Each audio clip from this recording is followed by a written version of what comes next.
As a former museum director, it should come as no surprise that I have a great affinity for the visual arts. And so it's with considerable pride that we start 2010 by celebrating the 40th anniversary of the San Francisco Arts Commission Gallery. Joining me in this celebration is the current director of the gallery, Meg Schiffler. 40th anniversary reception that we had last week was so exciting, seeing not only yourself, but so many of the earlier directors that were here, and it's such a great history. Can you tell me a little bit about Elio Benvenuto, who was the first director of the gallery, and why he founded it?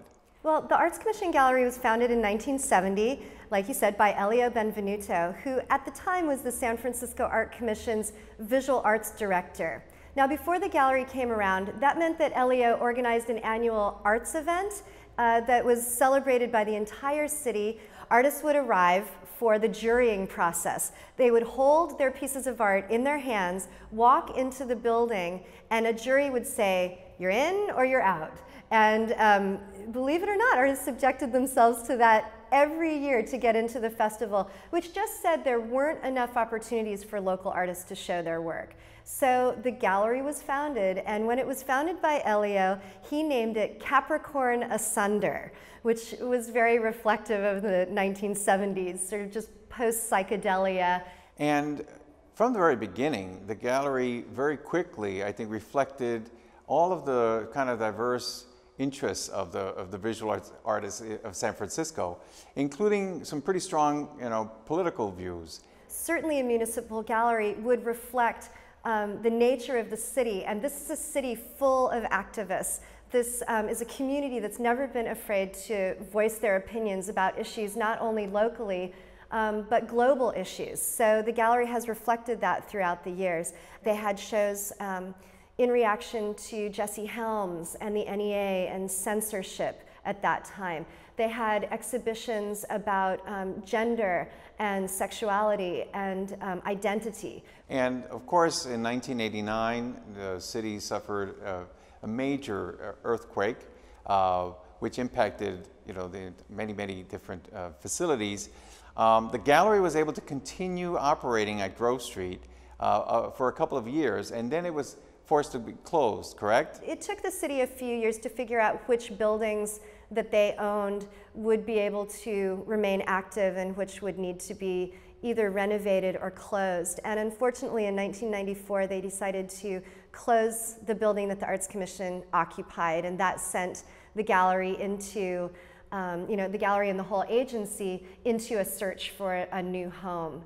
And that's how the gallery ended up in the Veterans Building across the street from City Hall on Van Ness. And so this really begins that tradition that now exists of the Arts Commission Gallery having multiple locations. When we had to move out of the Arts Commission Gallery's original home on Grove Street, I think it was very savvy of Rupert Jenkins and the folks at the Arts Commission at the time not to completely give up that building.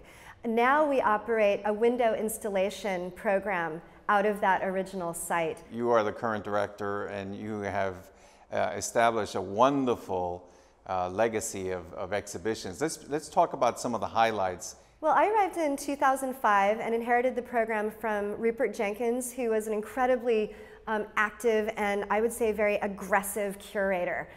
So I had a wonderful sort of tone set to take over when I began programming. It was important for me to reflect Gavin Newsom and his administration.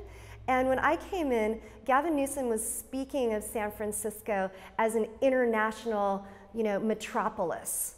And I think that the gallery program previously had focused a lot on local artists and local issues. Although Rupert did break out of that occasionally, I think that I wanted to bring a greater emphasis on contextualizing our local art production with what's happening around the world, both in contemporary art dialogue and also with issues that artists are concerned about. The very moving photography exhibition that you did called After the Revolution, which featured photographers from Iran. I organized an exhibition with Azala Hedayat, who went to the Art Institute and is a photographer who lives in Tehran. we organized an exhibition with 10 artists, 5 photographers from Tehran and 5 photographers who are of Iranian descent who live in California.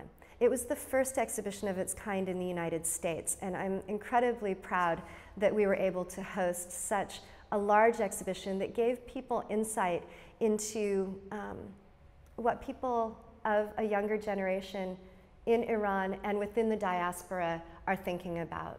Last fall, the fundraising event that you pulled together called Passport was just a smash.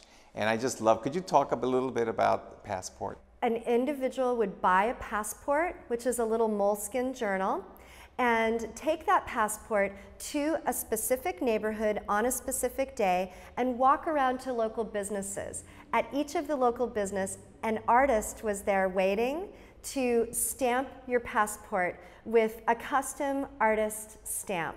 And so at the end of the day, everyone who participated had a limited edition passport book with stamps inside by 14 local artists. Have you picked the next neighborhood? We haven't yet, but we're working on it. We're sort of keeping that under wraps for a short time, and the next one will happen in the fall of 2010.